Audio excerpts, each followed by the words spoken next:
celebrating kids and their uniqueness by offering hands-on culinary and gardening experiences. The Evolve Network partners with Chicago-based elementary schools to provide opportunities for at-risk youth. So in today's lunch break, we're checking out their annual fundraiser and learning more about the program with founder Sebastian White. Thanks for coming back to us. So happy to be here. Always love being with you guys and helping tell our story. Yeah, tell us a little bit about this network. It's not a television network. It's a network of people who care, who are trying to change things for the future. 100%. Our concept is about the togetherness and the connection that happens around food that we think translates into other areas of how people live. So our network is always going to expand because community is important and building upon community is important at the table. And you empower kids really not only to learn a skill in terms of cooking, but also to live a healthier life because you're teaching about ways to cook healthfully. 100%, that's a piece. I don't acknowledge it as health. What I talk about is getting out of transaction and getting into relationship-based. So if I create a quote-unquote healthy experience, but where I'm not using it, it's not forced. Right. It changes things. Yeah, because when we tell people eat healthfully, they're like, no, I want something that tastes good. And you're saying, here's something that tastes good. It just happens to be healthy. And it's amazing what happens and how that changes presumptions and assumptions people, particularly our kids, have about the world. Yeah, I love it. You know what? You could help some adults with that as well. I have no comment on that one. All right, so you've got a great recipe for us today as part of the event that's happening. Tell us what you're making. Correct. So I have some turnips that I'm cooking down in duck fat. I know, it smells amazing in here. I've added some sumac and some thyme leaves to them, and just cook them down in duck fat to add some flavor. I feel like turnips have like that really wonderful texture. Yes. You can just embed a little bit of flavor. I was saying I was looking for them the other day and couldn't find them, but you said now it's coming up on the season, so it'll be easier. Sure. Yes, for sure. I also made a black bean puree. That's going to be a part of the experience. The interesting piece about this is that I added some vanilla.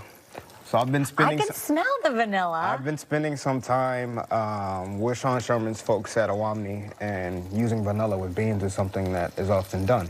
And so I've kind of taken that in. Interesting. I can't wait to taste it. Yes. Right? It's got a lot of protein there and some flavor. And we also did a duck remoulade. So I've got some herbs. Think of kind of an aioli as a concept with some herbs.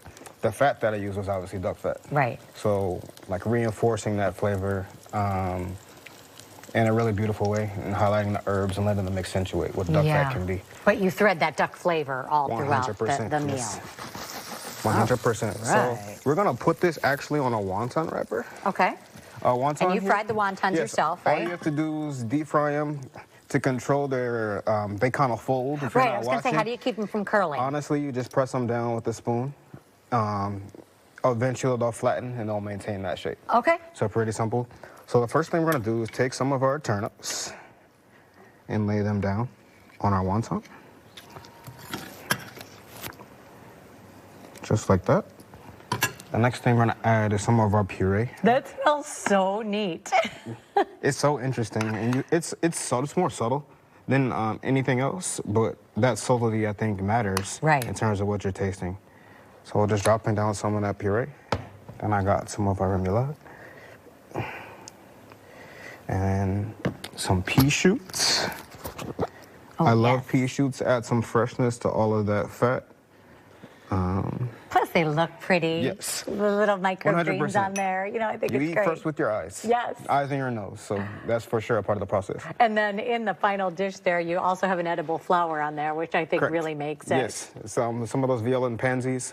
I'm also doing two dishes. So this dish right here. Oh, yeah. I want to hear about so that that's a crostini with roasted butternut squash puree. I have some crab that I put on top, and I made a maple and margarita oil to go with it. Wow. Oh, that sounds wonderful. All right, so tell me about the event itself. We've heard about the network. Tell me about the event. So the event, this is, I think, our 4th year, which is crazy to think that. But we're changing locations. I made a relationship with the folks at the Boss Showroom in Merchandise Mart. Oh. It's a really, really cool and beautiful space. They can also show off their stuff. They have this amazing vault. We're having this champagne bar. But we have some incredible, kind, and talented chefs that will be there. We got some of the original gangsters, I guess, and some of the new folks making their And we're names. looking at some pictures at some of the past events. But new people keep coming on because obviously they believe in your cause. For sure, yes. The Chicago chef community is amazing in how they're embracing what we're doing. And they're backing me and allowing me all types of opportunity to build this network, to get the support, because when you bring us together, that's when special things happen. We are so lucky in this city that the Chicago chef community, so many talented people, and nobody is really super competitive in an unkind way. There it is. So often you come together, you're competitive, yes, but you're also working together to do great things. I've felt it in really significant ways.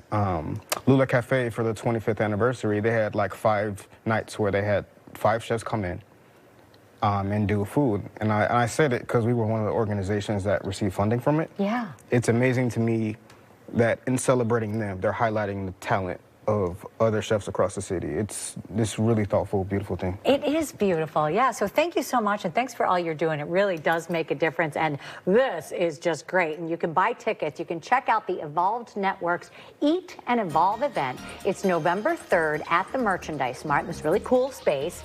We'll have more information on our website, and we'll also have the recipe if you want to try it as well. WGNTV.com/midday.